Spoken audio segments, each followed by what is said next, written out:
Now, what more? Sri Lanka's 1996 World Cup winning coach is here with me in the studio. Dav, this Indian team's won 6 straight. They've barely been tested apart from a few situations in some matches. Now, if you were in the Indian team dugout as part of the management, what would you be telling the team ahead of this game?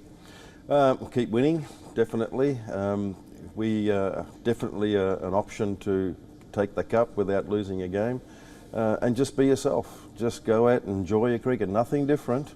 You're playing good cricket. Keep going. Okay.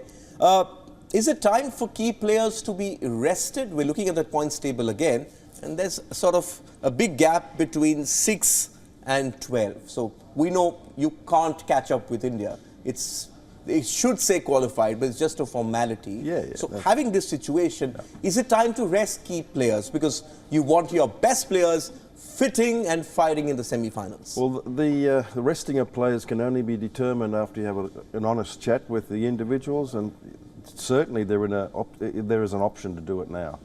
Couldn't do it a week ago, but now definitely if there's a need for it, then there's not a problem doing it. And it also allows one or two of the guys who haven't played much to get some valuable game time.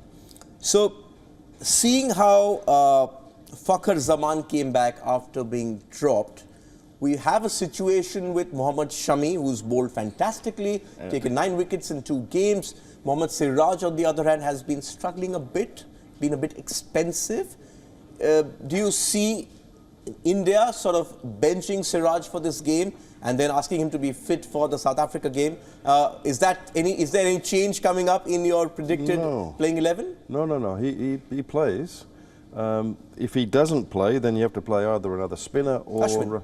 You either play Ashwin or you have to play Shardul Thakur. But I don't see a change, to be honest with you. No, I think he plays.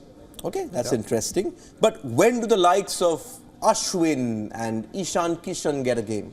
Well, when the surface suggests so, and if it is going to be a turning wicket, then for sure, bring in Ashwin.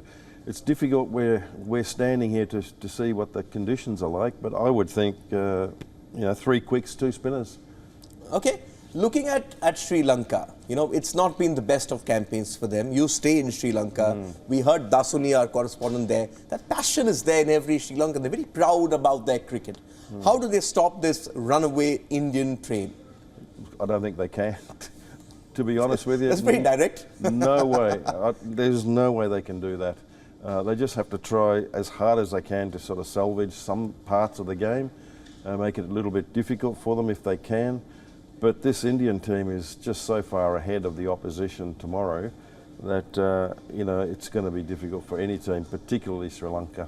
You have your predicted Dav Watmore's Sri Lanka 11. Let's bring that up. Do you have any changes? Is there anything they can do? Because they've had a problem, haven't they, with injuries? Some games their batters don't fire, other games their bowlers aren't able to sort of do the job. You would have thought that with the experience they had, they could have closed out that win against Afghanistan. Yeah, they could have, but the spirit is not there. That they started off not in a good way.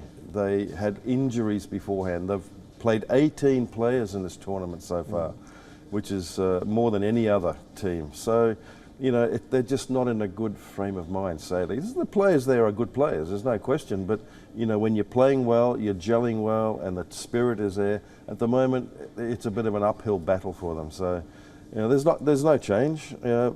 Dushmantha Chameera, very fast bowler. They'll be wanting him to at least try and get a few wickets up front, but, you're coming across a batsman who's, striking it big time in the first 10 overs.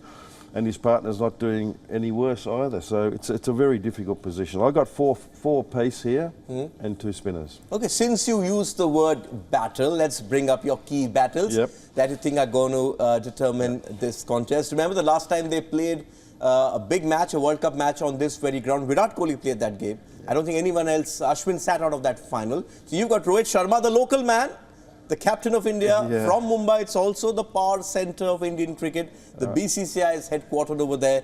And you've got him against Madhu Shankar, who's perhaps one of the few bowlers to emerge from this tournament with an enhanced reputation for the Lankans? He can hold his head up high, Dilshan Madhushankar. I think he's done a good job. And he continues to put pressure on the batsman. This guy here is just a wonderful player. You know, his aggression up front is one of the main reasons why the team plays so well. It sets it up and puts the pressure back on the opposition. This guy has to be a little careful that he doesn't drift down the legs and make it easy for him. And it isn't the biggest of grounds, is it, the Wankhede It's not. Stadium? It's a very good for batting. Yes, it is. Yeah. Let's look at key battle number 2. No surprise. Would you have Virat Kohli against Dushmanta Chamira? And you would think that Kohli and Sharma have their own sort of battle going, who finishes the tournament with most runs for India. It's a healthy rivalry. Well, you get a sense of that, don't you? I hope it's healthy. Yeah, it is healthy. But it's, you know, it's a good thing to have. They're both doing very well. And they're both focused on taking India to that world title, which is important. That's right.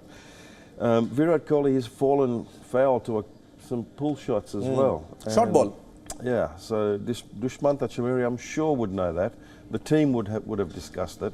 And I feel very confident that they'll hold a couple of overs back just for that.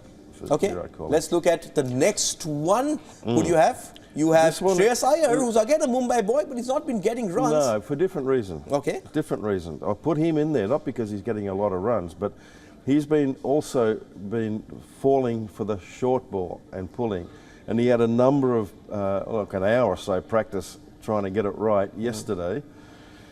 And I think it'll be really interesting to see when he comes in, if he comes in, to see what sort of attack is going to be directed at him. And I rather fancy it's going to be up here.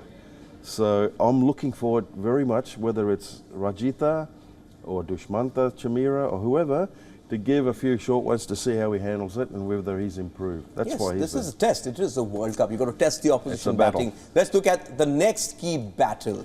Okay, we're into the Sri Lankan batters now. You've Pathum Nissanka against perhaps the most accurate bowler in world cricket at the moment. That's right. This Nissanka is in a bit of form, and I think he needs to truly respect Bumrah's deliveries, because you're not going to get many freebies there, you know. So he's going to have to be disciplined and knock it back and just bide your time until the right one comes along. So this little battle here, I think, is also very important for both teams.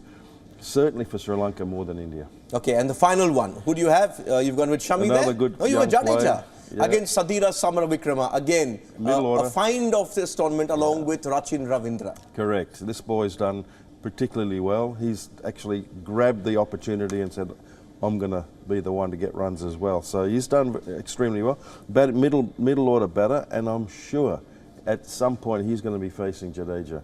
And this guy also has got a very high standard when it comes to bowling. Wicket to wicket, amazing economy rate. Absolutely, and again it'll be an interesting battle with this very good player from Sri Lanka. Hopefully Sri Lanka can compete. The last time they played against India, remember, they were bowled out for 50, if I'm not mistaken. India winning that Asia Cup final by 10 wickets.